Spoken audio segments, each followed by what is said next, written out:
yung sinasabi niyo pong system, ano po 'to, parang online po 'to, online platform, tapos po naka-connect sa Facebook, tapos naka-connect din po sa sa bangko kasi imo-monitor mo po yung yung pasok ng pera from the renter.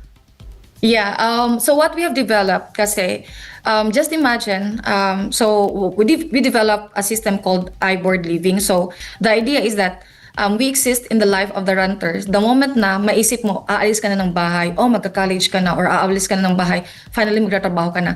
So the moment na umalis ka ng bahay mo, mag-start na yung journey mo being a renter. So iisipin mo, saan ba ako maghahanap ng apartment? So normally pupunta tayo ng Facebook. So pagpunta ng Facebook, makakahanap ka ng maraming apartments. From there, next na tanong, legit ba to?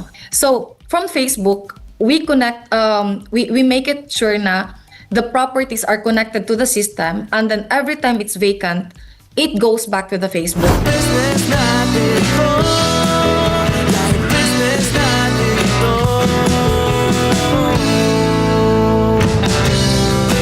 Ayun, magandang gabi mga partners. Ayun, punta po kayo dito sa business natin to. Ayun.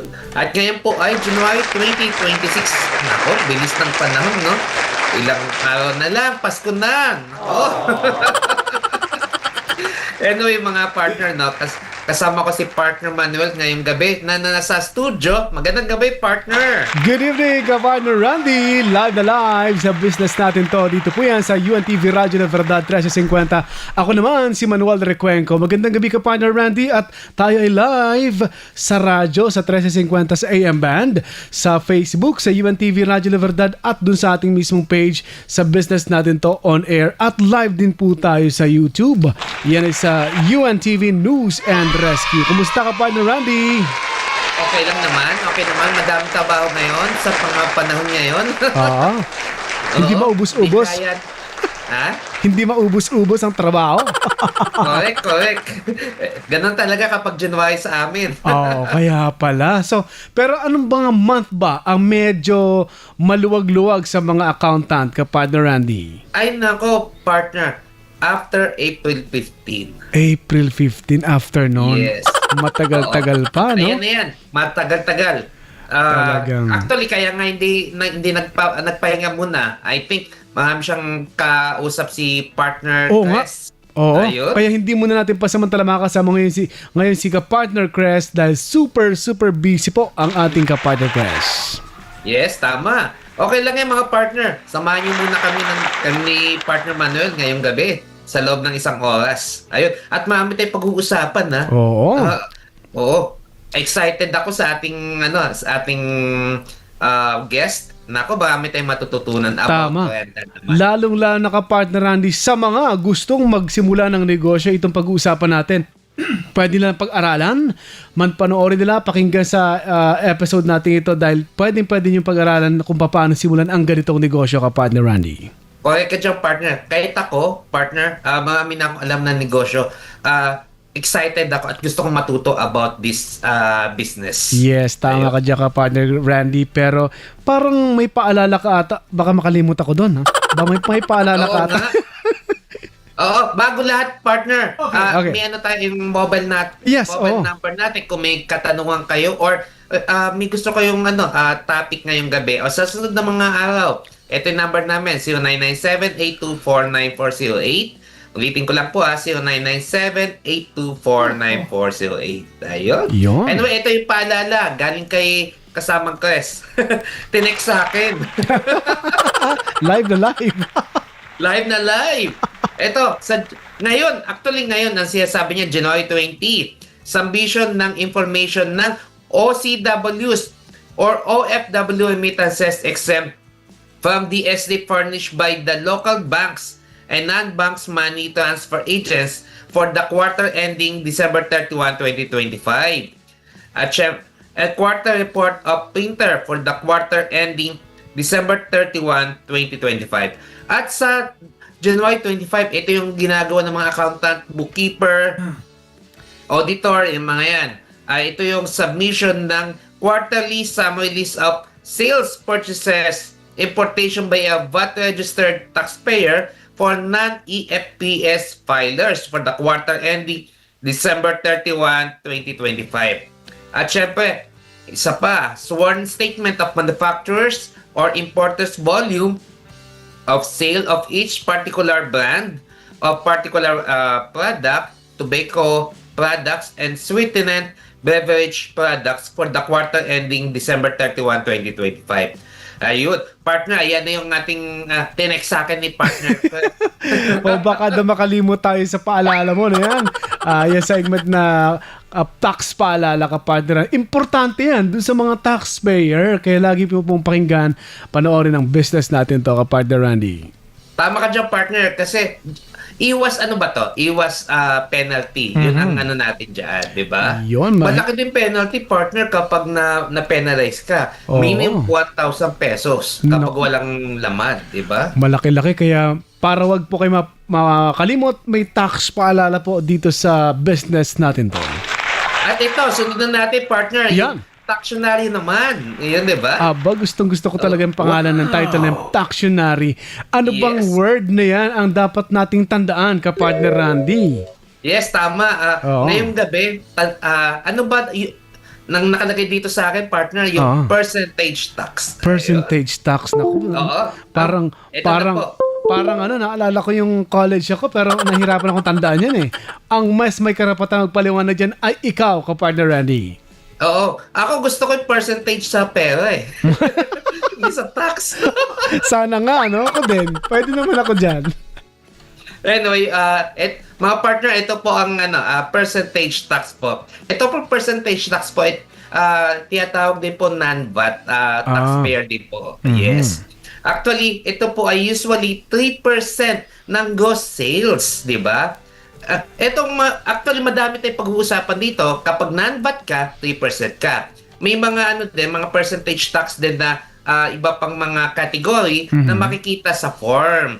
So, tingnan nyo yung anong klaseng VAT. Kung VAT kayo, value-added tax kayo, yung may 12%, and which is, ayun, iba yun. Yun yung ipag-uusapan. But, kung maliit lang kayo negosyante, mga partner, pwede na sa inyo to. 3%, ito pag binabayaran po every quarter po sa yung form na ginagamit natin is 2551Q. Ayan. At syempre po, itong percentage tax po ay binabawas po natin sa income po natin, sa income tax return at sa financial statement po. Expense po yan. Hindi po yan hindi yan lang wala lang, binayad lang natin. Wala na. Ito po ay binabawas po natin sa ating parang expense lang talaga. Kasama na yung partner Randy doon sa pagbili. Halimbawa, bibili ako ng isang dilata. Kasama na yun doon sa bibilin ko? Sa babayaran Actually, ko? partner, wala siya. Wala okay. siya doon. So, for example, sample tayo. Nakapagbenta ako ng 100,000. Yun, 3% nun, yun ang ibabayad ko sa BIR. Ang magbabayad Tapos, doon, yung may, yes. may negosyo ka, partner Randy. May negosyo, Yeah. yes. Okay. Tapos yung yung 3% na yan, ibabawas ko naman as expense ko naman. Ayan. Yun. Grabe, yan pala ang percentage tax sa ating Taxionary ngayong gabi. Yun. Actually, marami pa tayong pag-uusapan sa mga susunod na araw. Marami pang pag-uusapan. Ang ganda ng taxation. Dapat maintindihan natin mabuti. Oo, lalo na yung ako, nosebleed talaga ako hanggang ngayon. Nosebleed ako sa taxation. Kaya napakaganda sa programa ito, partner Randy, na ipapaliwanag nyo in layman's term ang mga termino sa tax. Kaya Taxionary Tama dyan, tayo. partner. Yan. Oo. At mga partner, yan, excited na ako. Marami pa tayong pag-uusapan. So, punta na natin sa next segment natin na Biz News. Biz News. Sa atin namang Biz News, ngayong gabi, pagtaas ng presyo ng mga produktong petrolyo, epektibo na ngayong araw. Parang hindi magandang balita. Pero Oo nga. parang dapat hindi masyado excited pag deliver natin. Epektibo na ngayong araw. Alamin natin detalye ni Cecil Alabata Cruz. Cecil.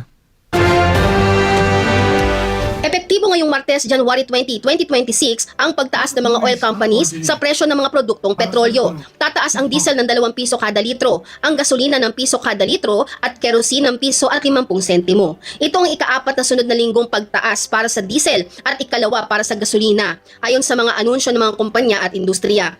Ang pagtaas ay dahil sa pagtaas ng presyo ng krudo sa pandaigdigang merkado dahil sa mga geopolitical tensions. At yan ang ating balita para sa business natin to, Cecil Alabata Cruz, Radyo La Verdad 1350 ang UNTV Radio. Maraming salamat, Cecil Alabata Cruz. Nagmamadali siya. Pero Oo medyo nga. bad news ka, partner Randy, yung balita. Baka hinahabol niya yung ano kasi. Baka pwede pa makahabol dun sa paborito Baka niyang pwede. gas station, hindi pa tumataas. Kaya Buti na lang nakapag ano din ako partner kagabi. ako din kagabi, kaya buti na lang. Naka-full tank. Oo, baka matagal-tagal na rin at makatipid-tipid kahit na ilang sentimos ka, partner Randy. Correct ka dyan, partner. So, mga partner, ano tayo, wala, sasabihin ko sana, full tank na tayo. Wala nang pag-asa. Wala na. Tumaas na. Humaas na ngayong Martes. Gabi pa na ngayon ha. Usually, di ba, tanghali yung iba tumataas Anyway, ano na lang, konting tiyaga-tiyaga na lang tayo. Baka next week bumaba. Oh, Diba? sana naman, di ba? Para makabawi. Yes. Ayun. Ayan, mga partner, huwag kayong aalis, mga kapartner. At dahil pag-uusapan natin ang kahandaan at mga tips sa pagkakaroon ng apartment business. Ako, first time ko to. Wow. Sa pagbabalik lang ng programang Kasangga ninyo sa negosyo, ang Business natin to. Business natin to. Like business natin to.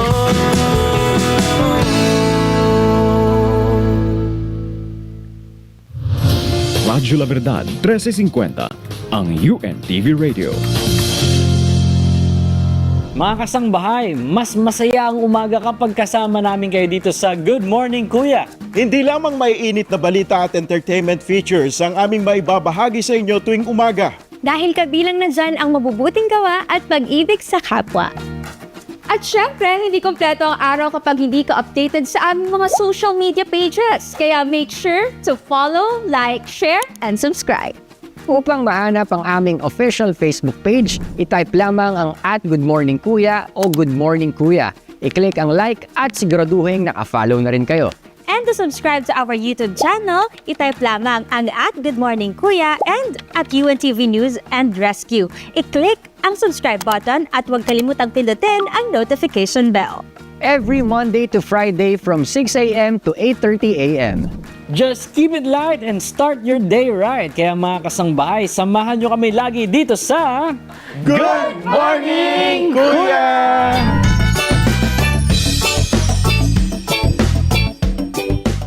Hindi matutumbasan na kagalakan. Naramdaman ng mga benepisyaryo ng programang MCGI Cares at Serbisyong Bayanihan dahil sa biyayang kanilang natanggap. Thank you for the organization, sa lahat ng mga production team, and sa lahat ng bumubuo nito dahil tunay na kayo yung mga ginamit ng Panginoon para pagpalain yung mga kababayan natin dito. Marami ang naitulong. Nagpapasalamat kami sa founder ng MCGI dahil umabot dito sa amin ang ganitong gawain. Kasi God is good talaga. Yung mga ganitong events, sobrang thankful ako sa Panginoon kasi may pagpapala pa, may gamot pa, may mga ano pa. Basta masayang masaya ako sa ganito. To God be the glory. Ha? Mabubuting gawa at pagtulong sa kapwa. Hatid ng UNTV Radyo La Verdad 1350. Bayanihan, programang hatid ng Armed Forces of the Philippines. Dito pag-uusapan ang mga solusyon sa problema sa kapayapaan ng ating bansa. Bayanihan, mapapakinggan tuwing araw ng Biyernes, alas 3:30 hanggang alas 4 ng hapon, dito sa UNTV Radio, Radyo La Verdad 1350.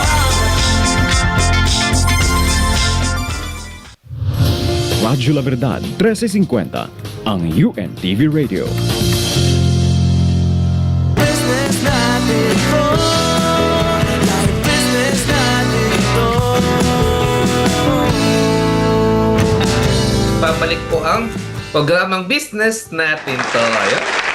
Para sa mga partner natin na nakikinig ngayong gabi sa kanilang mga radyo, maaari po kayo mag-text ng inyong mga tanong, suggestion o reaksyon tungkol sa ating topic ngayong gabi. At ito ang mobile uli namin, mobile number namin, 0997-824-9408. Partner Manuel. Yes, Partner Randy, or mag-comment po sa aming Facebook Live broadcast sa UNTV Radyo La Verdad at dito po sa ginagamit namin page, ang business natin to on air. Mag-message po kayo dyan, live naming babasahin ang inyong komento kasangbahay. Yes, ka-Partner Randy. Yes, Partner Manuel. Alam mo ba, partner, naku, usong-uso dito sa Metro Manila yung paupahan ba? Oo. Kahit hindi sa Metro Manila, buong Pilipinas na yata. Oo, kasi marami hindi pa maka-afford ng bahay at iba nagtatrabaho, nag-iipon pa. Ano muna, pansamantala ay mag-rent ng apartment. Oo, tama ka dyan, partner. Kasi kapag nagrenta ka, ito dapat malapit sa sa iyong Trabaho. o eskwelahan. Eskwelahan. Oo, kung saan prepared mo, di ba? But syempre, yung itong itong negosyong to, nako, paldong-paldo to sa mga kababayan natin. Oo, kaya dapat maganda ay pakinggan nilang episode na ito, kapatid ni Randall, dahil saktong-sakto, baka may plano silang maglagay ng apartment malapit sa eskwelahan, sa trabaho, o kaya sa tawag dito, para makatipid sila bago sila bumili talaga ng sarili nilang bahay, kapatid Randy. Correct ka dyan, partner. Hindi lang mga bahay, pati condo na ngayon. Oh, Usong-usong ngayong gabi, di ba? Oo, kaya dapat... At yes, go ahead, kapatid Randy. Sige po. Maganda ay pakinggan talaga nilang maigi, pag-aralan ang negosyo na yan, kapatid Randy, yung pagpaparenta ng apartment. Yes, tama. Yan, wag na natin patagalin mga partner. Pag-usapan natin sa segment na Business on Demand. Business on Demand. Sa panahon ngayon, maraming Pilipino ang nag-i-invest sa apartment business bilang source ng passive income. Hindi lang passive pati active income din yan. Kaya naman, hindi lang tungkol sa pagpapatayo ng units ang pagkakaroon ng apartment business, ito din ay tungkol sa pagbuo ng sistemang kumikita at kayang palaguin. Ayun. Kaya naman hindi sapat ang maintenance lang.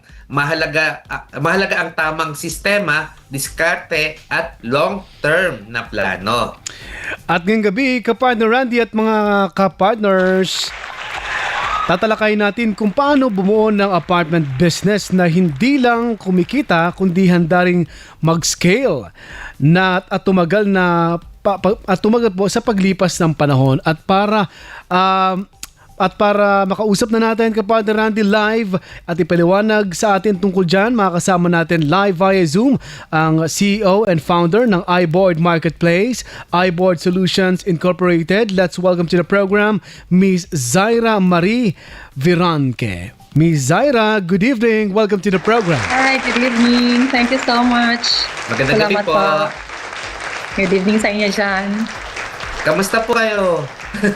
I'm good and excited also ngayong gabi, and hopefully marami tayong maibahagi na wisdom and knowledge sa mga kababayan natin. Marami kasing mga kababayan natin, Ms. Zaira, na gusto ring simulan or paano pag-aralan ang mag-put up ng business tulad ng apartment.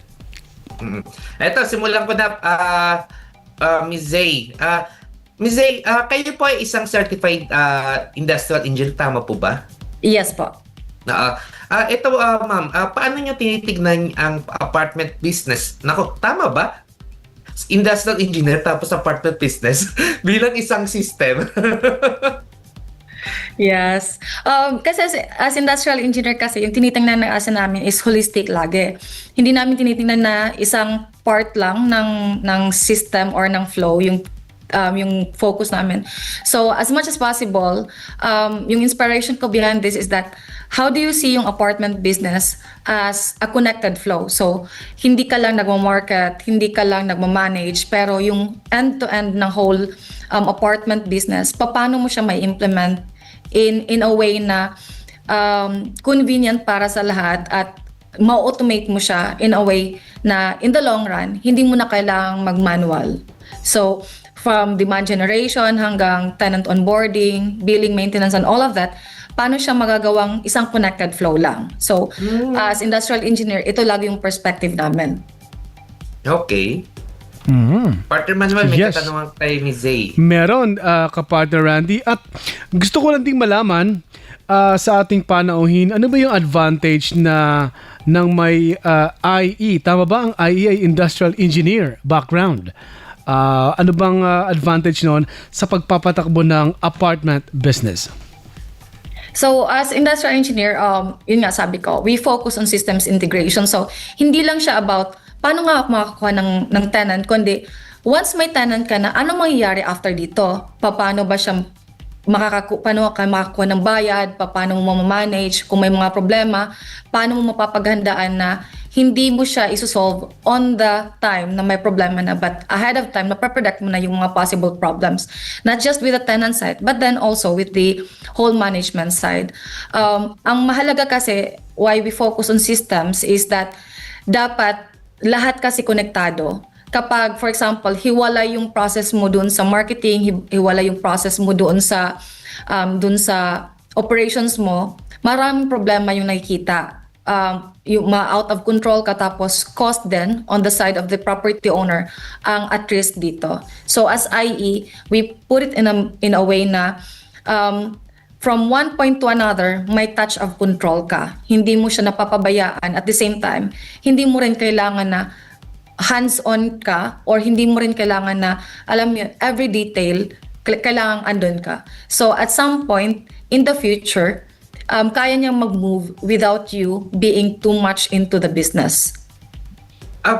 Miss Zay, ako lang gusto ko lang ilinaw. Yung sinasabi niyo po ay may system po kayong available for this business, tama po ba? Yeah, we develop a system kasi me on my part, being a renter for a long time then, I think half of my life renter na rin ako. Alam mo yun, sometimes magbabayad ka tapos sasabihin ng landlord, oh, hindi ka pa nagbayad. Pero on yourself, alam mo nagbayad ka kahit may papel na, minsan kasi paper and pen pa yung ginagamit nila. Tapos kung may maintenance ka, sasabihin na hindi pa naayos or naayos na. Tapos when it comes to, ito lang yung nabayad mo, when in fact, alam mo yun, there's no transparency. And then every time na as a renter, every time na nagbabayad ka, laging may issue. Tapos mag-move out ka, ando na naman yung difficulty, paano mo i-move yung gamit mo from one place to another, paano yung iiwanan mong property. And then on the other side of the owner naman, andun yung challenge na, okay, ngayon isang property kaya ko siyang ma-handle. What if umalis ako ng bansa, or what if magbakasyon ako, tapos time na para mag-collect, or what if nagbakasyon ako tapos nabakante yung property ko? Kailangan ko bang umuwi? Or there's a way na even if wala ako, malayo ako, I can still automate the system na kahit konting intervention na lang, it can still run without me. So, our goal kasi, di ba, with technology right now, we don't want anymore na lahat ay manual. Kasi with manual, ang daming loopholes. But with a consistent system, an integrated system, hindi mo na kailangang i-duplicate yung sarili mo. One, for example, na bakante yung property mo. So magpo-post ka sa Facebook with all this information about your property. Then after 6 months or 1 year na bakante ulit. So kailangan mong i-repeat yung system when in fact, pwede naman siyang maging automated the moment na mabakante yung property mo. So like these are just example of what we're doing. Miss Zay, medyo namamangha sa sinasabi nyo kasi parang automated na. But ang tanong, gusto ko lang maliwanagan na yung sinasabi nyo pong system, ano po to? Parang online po to, online platform. Tapos po nakakonect sa Facebook, tapos nakakonect din po sa sa bangko kasi imo-monitor mo po yung yung pasok ng pera from the renter.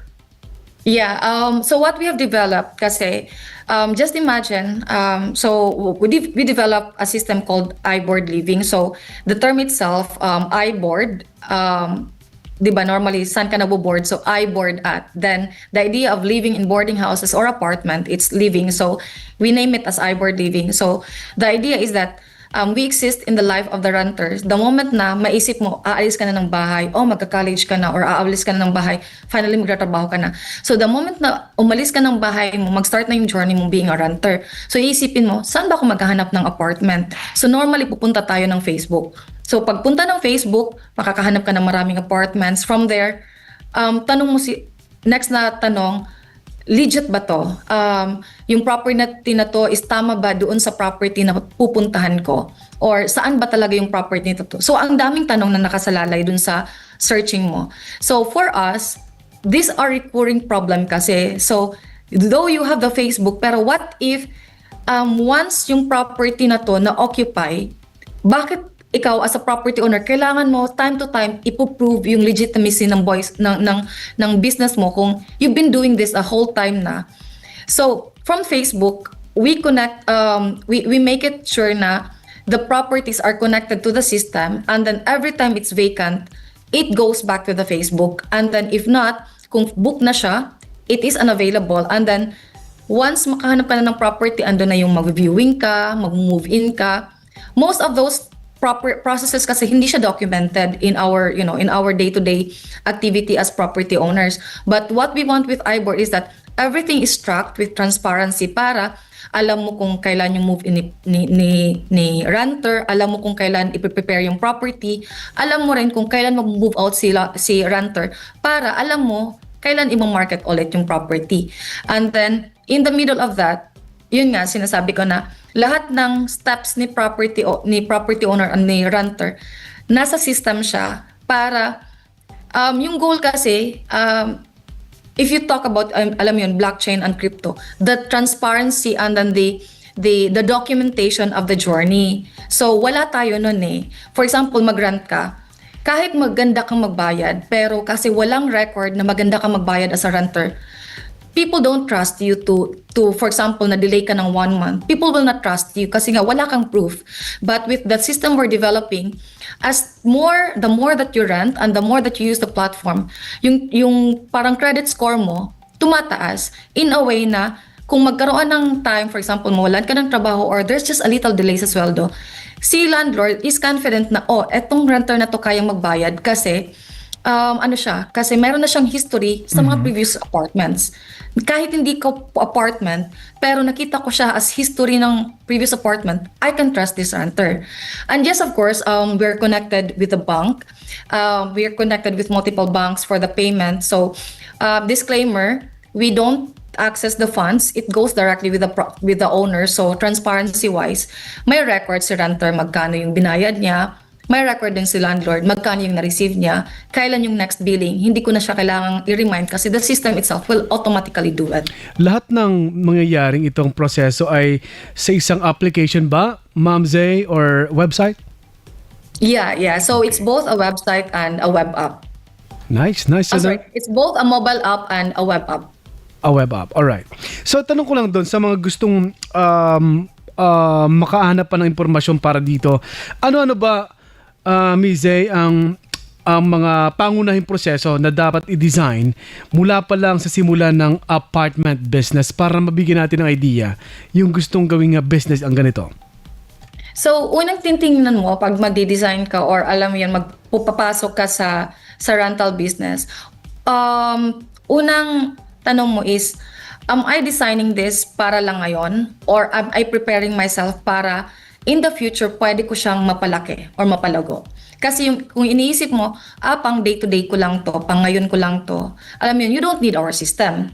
Kasi hands-on ka eh. Okay, but if your goal is, okay, ngayon isa lang yung apartment ko, but in the future, gusto ko mag-acquire pa ng mga apartments, then this is where we come from. Kasi yung process dito is, una, yung tenant acquisition. So pinaka-start to pinaka-start to ng journey ng isang renter, yung tenant acquisition din. From this, ma-acquire yung tenant, diretso na siya sa support system. So, tenant acquisition, diretso na siya sa management of the tenant. Makuha mo yung tenant, makapasok siya sa property mo, ando na yung monthly activities mo, which is the rental collection. Yung monthly billings mo, ando na rin siya papasok. Then, after that, meron kang mga maintenance request. So, papasok din yun doon. Hindi naman siya regular, but then at some point, kailangan mo rin siyang i-track eh. And then, one more is utilities. So, whenever you design a system or you make sure when you set up an apartment, kailangan monitor mo yung utilities. Sometimes, iniisip natin na, si renter naman nagbabayad nito. Kasi di ba may mga properties na si renter nagbabayad. But you don't know na sometimes it's a deal breaker din sa renter. Nagbabayad sila ng malaki sa utilities, probably because yung tubig may tagas. Yung electricity mo, instead ng gumamit ka ng LED, you were still using the fluorescent, or yung wirings mo may mga problema. So, by tracking your utilities, by you monitoring that, you help your renters na they get to have the best experience of your property with less cost. And then, you as an owner also, you need to make sure na yung system na bibilhin mo, or yung, not bibilhin, system na gagamitin mo will allow you to track the performance of your business. Sabi pa nga natin, di ba, that if the goal is to scale up the apartment, yung property na to ba is performing well? Is it a good time for me not to expand? Or ngayon hindi pa siya kumikita, so I put on my other plans. So the performance tracking is also there. So kung marketing lang ang inayos, balik sa manual ang work ng owner. Ang importante, from marketing up to the support and the management, it should be in one system. Alright. Miss Zay, ito katanungan kanina, nakikinig ako sa iyo eh. As sabi mo may platform ka. Yung platform na yun, parang sinasabi mo kanina, app siya. Tapos parang nandun na lahat, 'di ba? Yung marketing, 'di ba? Parang ganun lahat eh. Pati yung monitoring mo sa iyong business, parang ganun, nandun na lahat, 'di ba? Parang nandun na yung pinaka-accounting mo eh. Lumalabas. But Yes, ito ang katanungan ko, Ms. Zay, yung ano ba, yung for example, yung kapag nagparenta ka kasi, kapag nagpaayos ka, kasama din ba yun? Yung maintenance? Yes, as dependent dun sa agreement ni property owner at ni renter, no? But maintenance is basically part of the apartment management. Una, sa lahat, it's your property at the end of the day. So as a landlord, it's your responsibility to make sure na either si tenant is taking care of the maintenance or you yourself is also involved in the maintenance. Kasi kung umalis si tenant and then walang proper maintenance yung property, at the end of the day, yung wear and tear nun, malakas. So, yung kita mo, baka kinain lang siya dun sa maintenance pag mag-move out si tenant. So, andun yung importance na as a property owner, meron kang access dun sa mga maintenance services request ni landlord. And so that maybe ngayon hindi mo siya nakita, but once mag-move out sila, dun makita na may may malaking problema pala dun sa property na hindi mo siya nakikita on your normal maintenance activity, like on your own time of maintenance. Alright, salamat din sa kasagutan. Puntahan natin puntahan ko naman ka, Father Randy, isa pang katanungan dito na meron ba dapat na i-automate agad or i-automate o i-systematize agad sa operasyon ng ganitong negosyo, Ms. Zaira? Yeah, normally, kung kung starting pa naman, not all has to be automated. So you're right with the question. Yeah. Ngayon, ano yung mga process that needs to be automated? Ito yung mga recurring na whether you like it or not, kailangan mo siyang gawin monthly, weekly, probably, or monthly. So sabi nga ni Sir kanina, I was listening sa taxation. For example, taxation is one form of a recurring activity. Accounting or the billing is a recurring activity. So anything that is recurring, ideally, ito yung dapat automate natin. So for example, kahit for example, yung tenant's record, although let's say 2 years or 3 years yung rental ni tenant, pero kasi every certain period nagbabago tayo ng tenant, we wanted to make sure na we have a proper recording sa kanila. So automating that is one good thing for us.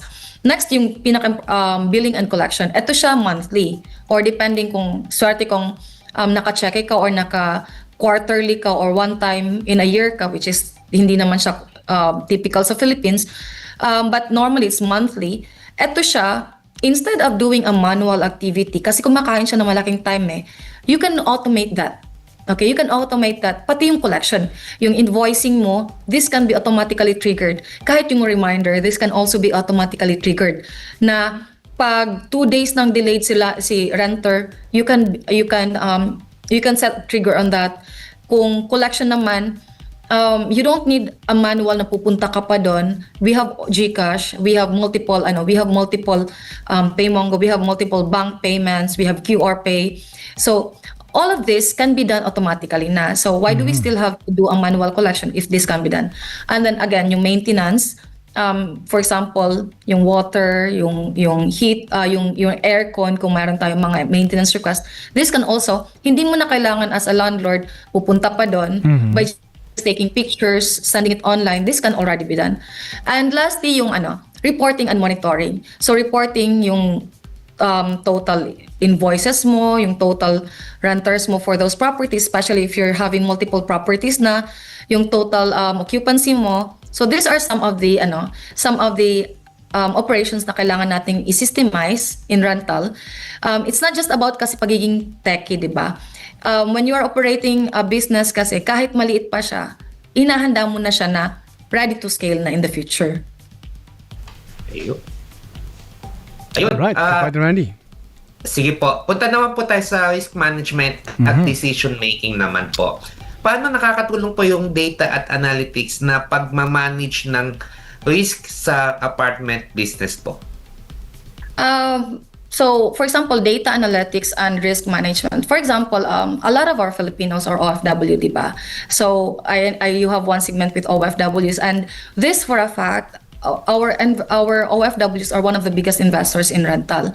Ang pinaka advantage, either you're an OFW or you're owning a property, multiple property, or you're owning a property that is located far from where you are, kung iisa yung system na ginagamit mo across the marketing, across the income and the cost analysis, tapos the risk analysis, kapag iisa yung system na ginagamit mo, there's visibility, there's transparency. So if you wanted to invest more, you will see na, itong location na to, malakas yung benta ko, malakas yung renter ko, so I'll invest more in this location. Ito yung mga renters ko dito, medyo problemado ako mag-collection. Probably I have to shut this down. So andun yung ability mo to decide if this business or this location or this, design of the property is suitable to continue or not, just because of having that data and then the analysis available para dun sa business mo.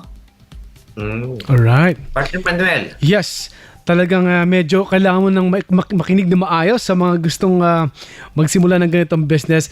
Punta ko naman, Miss Zaira, no? Yung totoo ba na may mga hidden costs sa apartment business at kadalasan daw hindi napapansin ito? Meron bang example ng mga hidden cost?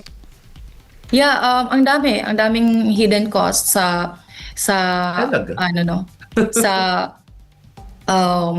rental business. So una doon yung collection. Collection system, akala natin na it is cash inflow, but sometimes it's also a cash outflow. There's still, with some of our clients, a lot of them are still doing it manual. So yung travel time going there, that is a big factor for them. Minsan din, they weren't able to collect kasi wala doon yung, alam mo, malayo yung renter, but they don't have an online payment, so they couldn't collect the rent. Another is the vacancy in between tenants. Vacancy is normal, but then we talk about the in between. How long is it being occupied from the moment it becomes vacant up to the time that a new renter comes in? Kasi that's a big loss of income already. Each day that you're counting na wala kang renter, malaking income yung mawawala sa'yo. Tapos yung manual follow-up mo, for example, let's say marketing. Kung bubuk mo ba yung property na to, kukunin mo ba yung property na to? Every time that you do that, sometimes you use an agent. So each time that you use an agent, you have to pay extra. Okay, or not pay extra, but then later on, you have to pay for that. And then the communication that is embedded on that, it's not just about monetary cost, yung time cost. Ang laki ng oras na nawawala sa'yo because of that manual follow-up. When in fact, again, you can automate that. You even have to sleep and then tomorrow sunod may follow-up nang nangyayari without you being there. Tapos yung oras mo.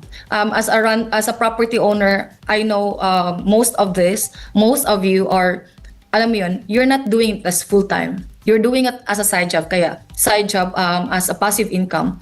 So instead na you have to focus most of your time on doing all the manual tasks, you can use it on some other valuable time. But this is one cost that hindi natin napapansin na andon.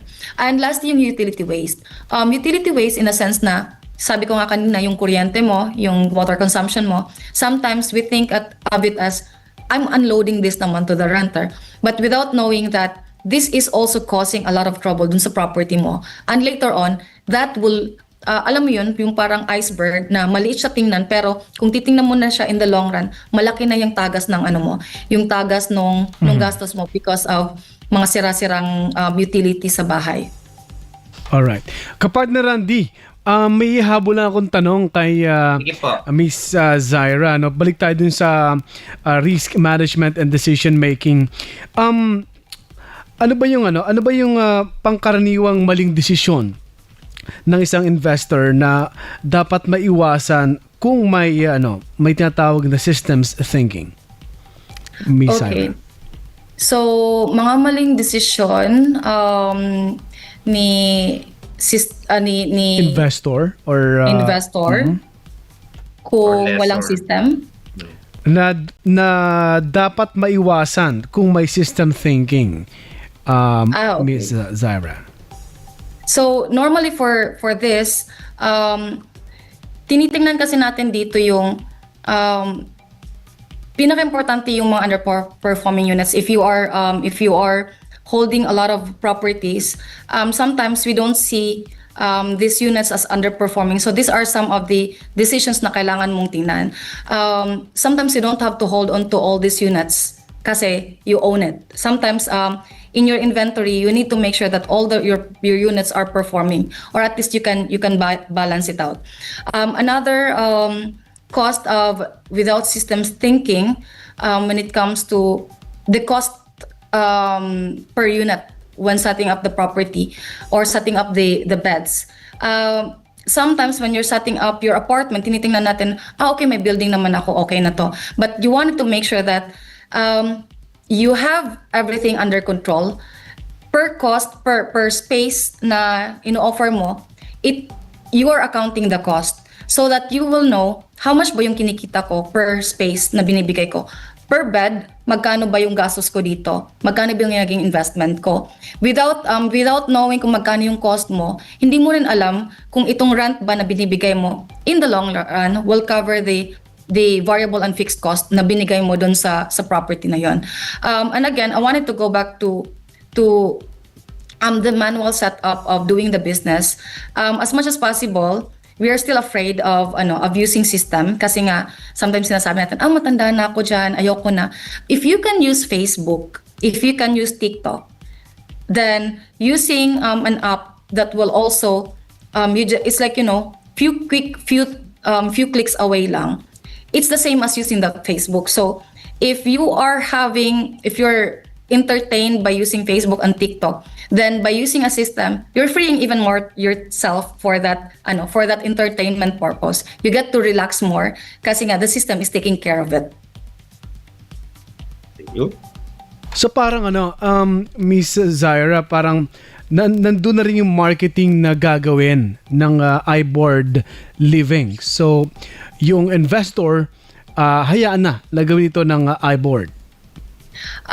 Okay, so iBoard comes in two ways. Okay, either we can help you kasi we also have our other model where we actually focus on board exam reviewees. So we have, if your location is on certain locations that we have identified as our hot zones, ito yung mga locations na we have direct partners with review centers to provide accommodation.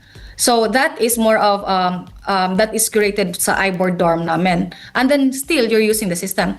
But we have another system which is normally this one na we have a marketplace kasi. So like if you have an Airbnb account, you have the marketplace as the Airbnb account. Now when the property is vacant, you get to publish this on Facebook, on different social media, and then whenever they click that link, it goes back to the marketplace wherein they get to book the property. So ganun din yung system namin. Either you market the property on your own, or we can help you in marketing. So both works. The most important is that the marketplace set on the system sa iBoard, yung marketplace na andun sa system namin, it helps you make your property available on different social media, and at the same time, once ma-vacant yung property, automatically hindi mo na siya kailangang mag-republish ulit. Automatically na papublish na siya ulit and nagiging vacant ulit and visible sa marketplace for remarketing. So that's the advantage for that. Galing, kapartner Randy, ng galing ganong advantage. Brother, may katanungan ako. Mukhang last two questions po ko kay Ma'am Zay. Ma'am Zay, yung yung market place ninyo, ito po ay exclusive for for lessors only, or may mga ibang negosyo po dyan?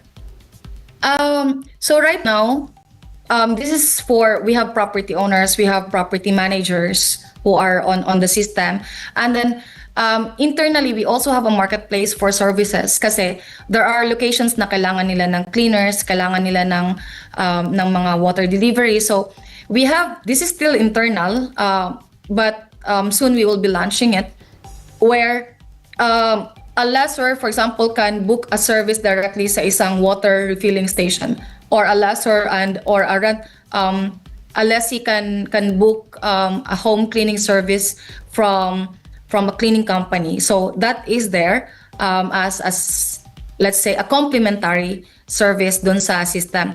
But right now it's more of the ones who are playing on the system are property owners, property managers, real estate agents, tsaka yung mga renters itself. And then we also have some who build franchise system for apartments. So they are already on our system where they get to have the properties rented out for OFWs who wanted to start their businesses, and then they just manage it through the system. So ito yung play up ng mga users namin ngayon. Ayun. Ito pa, ano ba to? Parang ano ba siya? Yung isang app lang po na papasok ka lang, tapos maghahanap ka, or nakalink po siya sa Facebook? For clarification lang po. Yeah, for this, it is linked in a way that we have the option to share it to Facebook. But automatic sending to Facebook is not, because Facebook also doesn't, they have limitations on the integration. It's still what we are working on now. But it's feasible that you can do a manual share or manual link to the Facebook. Wow, ganda. But ano to po, kasi marami na ako nakikita mga businesses, but pwedeng pumasok ibang services at ibang negosyo po sa inyong platform. Yes po, especially the home services or any maintenance services, they can join the platform. Given na we need complementary partners dun sa mga renters and property owners namin na nasa platform na. Also, we look for anything that talks about providing service sa renters or sa property owners. They're very welcome to use the system. Ibig sabihin, Ms. Zaira, yung mga services na yun, meron na kayong collaboration doon. Parang partner nyo na sila. Pag nag-pay yung kliyente sa kanila, may part kayo doon? Parang ganun yun? Yes, so we Alright. work on commission basis on this one. Sa system naman, we all work on commission basis. The good thing about our system is anyone actually can use the system. Hindi siya yung kailangan mo i-rename siya sa pangalan mo. As long as you're doing the business legally. Like for example, for property owners, we encourage that you have your business permit. Then you can just create a Facebook. Para siyang style, you're just creating a TikTok or Facebook account. You can easily have your account. And then, kasi sometimes we have cases where property owners is also a renter.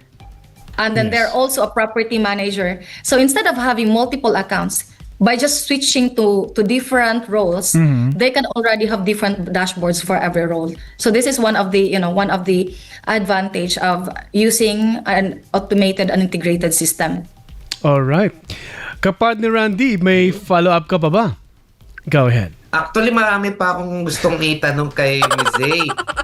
Ba't kulang na kulang yung oras natin? Oo. Pwede mag-part 2. Pwede. O kaya dun sa podcast ng BNT Extended, ba kahit isang oras kasama si Miss Zaira Kapartner Randy.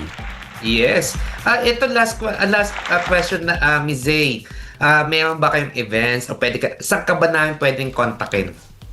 Yeah, you can just visit our website or our Facebook. It's iBoard Living. So it's here on my background. So iBoard, yung boarding house, and then living. So simple as that.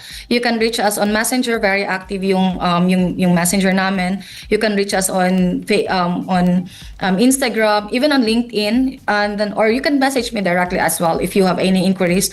It's you can just find me on any of the posts ni iBoard Living or iBoard Solutions.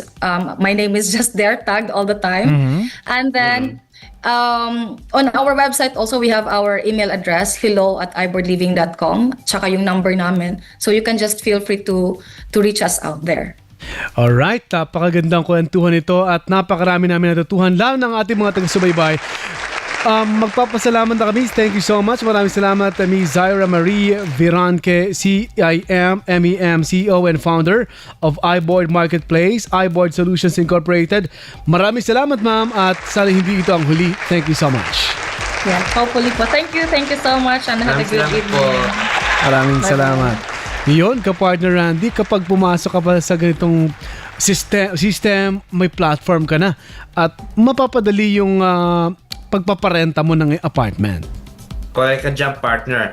At nako, partner mo. At syempre, mas madali sa lessor kapag lessor ka, di ba? Property owner ka, mas madali sa kanila. Yeah. But syempre, doon sa renter, madali din ang communication siguro ng ng property owner at ng renter. At saka mas napadali yung mga services, di ba? Sa platform nandun na. Kailangan ko ng tubig, di ba? Yun ang kailangan natin, tubig, delivery, pagpapalinis ng bahay. Nandun na rin. Napakadali. na. At katiwa-tiwala dahil partner na nila yung mga services na kailangan mo sa bahay. Iyon. Parang na-mute si ka-partner Randy. Correct. Ako, Iyon. part ko, ilang to na lang. Mukhang 1 minuto na yun. Oo. Alright. Yes, ka-partner Randy. Ayun, paalam na tayo, partner Manuel. Yes, magpapaalam na tayo. Maraming salamat sa mga nakasama natin. Ian Macalando sa technical. Maraming salamat. Ang ating EP naman, Miss Sheila Cotelion Tabian. Maraming salamat. At sa ngalan ng ating station manager, Miss Anna Rentoy. At sa ngalan, of course, ni Miss Cresper His, ang ating kasamang host, ka-partner Randy. At ako naman, si Manuel Recuenco. Thank you so much, ka-partner Randy.